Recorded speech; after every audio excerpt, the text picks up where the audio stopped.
भंडारदरा पाणलोट क्षेत्रातील घाटघर रतनवाडी या ठिकाणी आतापर्यंत सर्वाधिक पावसाची नोंद झाली आहे।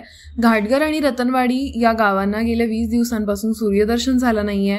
भंडारदरा पाणलोट क्षेत्रातील घाटघरला 24 तासात 127 मिलीमीटर तर आतापर्यंत एकूण 1567 मिलीमीटर इतक्या पावसाची नोंद झाली आहे। तर रतनवाडीत 24 तासात 119 मिलीमीटर तर आतापर्यंत एकूण 1585 मिलीमीटर पावसाची नोंद झाली आहे।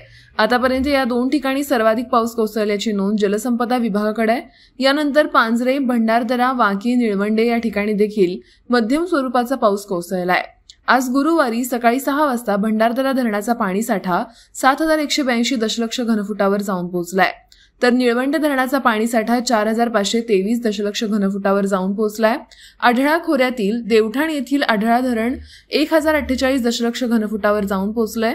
हे धरण आज सायंकाळी ओव्हरफ्लो होण्याची शक्यता आहे। हे धरण आज सकाळी 99% इतकं भरलंय।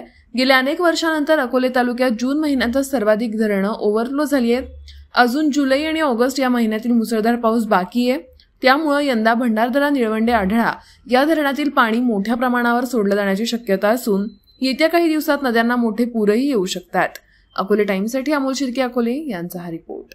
तुम्ही बघत आहात अकोले टाइम्स, खबर प्रत्येक क्षणाची। आमच्या फेसबुक पेजला लाईक करा आणि यूट्यूबवर चॅनलला नक्की सबस्क्राईब करा।